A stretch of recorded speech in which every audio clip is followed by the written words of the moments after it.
नमस्कार। आइए आज हम इस वीडियो के माध्यम से एड ग्रेड अभ्यास पुस्तिका कक्षा 4 विषय पर्यावरण अध्ययन, देखिए इस प्रकार से पर्यावरण अध्ययन, इसके अंतर्गत हम देखेंगे जो सभी अध्याय दिए गए हैं, इसकी विषय सूची दी गई है। इस सभी अध्याय के हम संपूर्ण हल इस चैनल के आप प्लेलिस्ट में जाकर आप देख सकते हैं।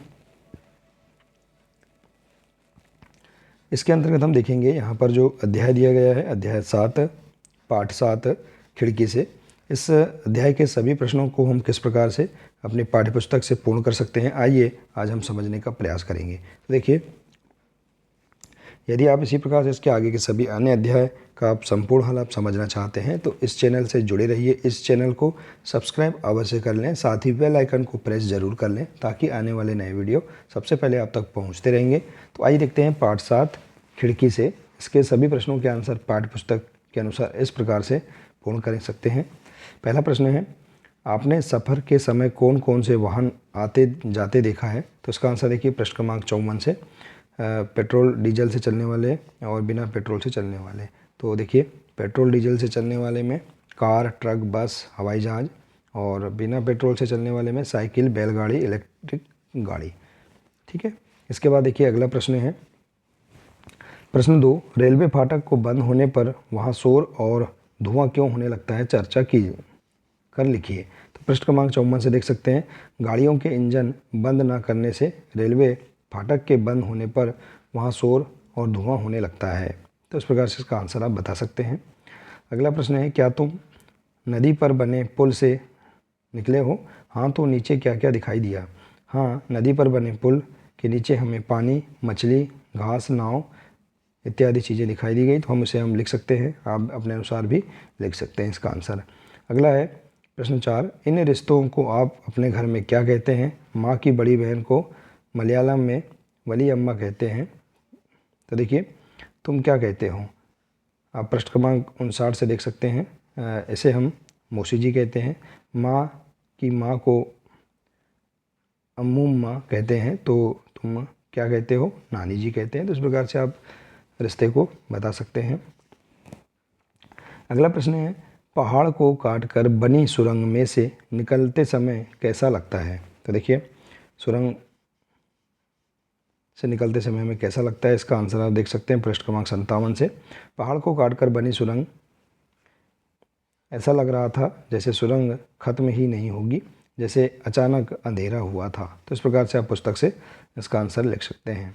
अगला प्रश्न है, पता करो इन राज्यों में कौन सी भाषा बोली जाती है? तो देखिए, यहाँ राज्य दिए गए हैं और इनमें बोली जाने वाली भाषा आप इस प्रकार से पाठ्यपुस्तक से लिख सकते हैं। मध्य प्रदेश में हिंदी और सिंधी भाषा बोली जाती है, महाराष्ट्र में मराठी, गुजरात में गुजराती, पंजाब में पंजाबी और गोवा में कोंकणी भाषा बोली जाती है। तो इस प्रकार से आप इसका आंसर लिख सकते हैं। अगला प्रश्न है, आवागमन के साधन छाँटकर लिखिए। तो देखिए, इसका आंसर प्रश्न क्रमांक 54 से, आवागमन के साधन आप यहाँ पर जो इस प्रकार से देखिए इसका आंसर लिख सकते हैं। आवागमन के साधन है बस, तांगा, ट्रेन, जहाज, प्लेन, बैलगाड़ी, गाड़ी, नाव, रिक्शा, कार। तो वर्ग पहली में भी आप इसे इस प्रकार से टिक लगा सकते हैं। अगला है, सुरंगों और पुलों को क्यों बनाया जाता है? तो देखिए, इसका आंसर, सुरंगों और पुलों को यातायात के साधनों को सुलभता से निकलने के लिए बनाया जाता है। अगला प्रश्न, क्या करना चाहिए क्या नहीं करना चाहिए? देखिए, बंद रेलवे फाटक पर बार बार हॉर्न बजाना हमें नहीं चाहिए। बंद रेलवे फाटक के नीचे से नहीं निकलना चाहिए। बंद रेलवे फाटक पर गाड़ी को बंद नहीं करना चाहिए। बंद रखना चाहिए, हाँ। देखिए, इसका आंसर है हाँ। और चलती ट्रेन में गेट पर लटकना नहीं चाहिए हमें। तो इस प्रकार से आप यहाँ पर क्या करना चाहिए क्या नहीं, इसके आंसर आप अपने अनुसार बता सकते हैं। अगला है प्रश्न, परिवार के साथ मनाए गए पिकनिक में आपके अनुभव को लिखिए। तो देखिए, आप प्रश्न क्रमांक 54 से लिख सकते हैं, यदि आप पिकनिक पर गए हैं तो आपको कैसा अनुभव हुआ।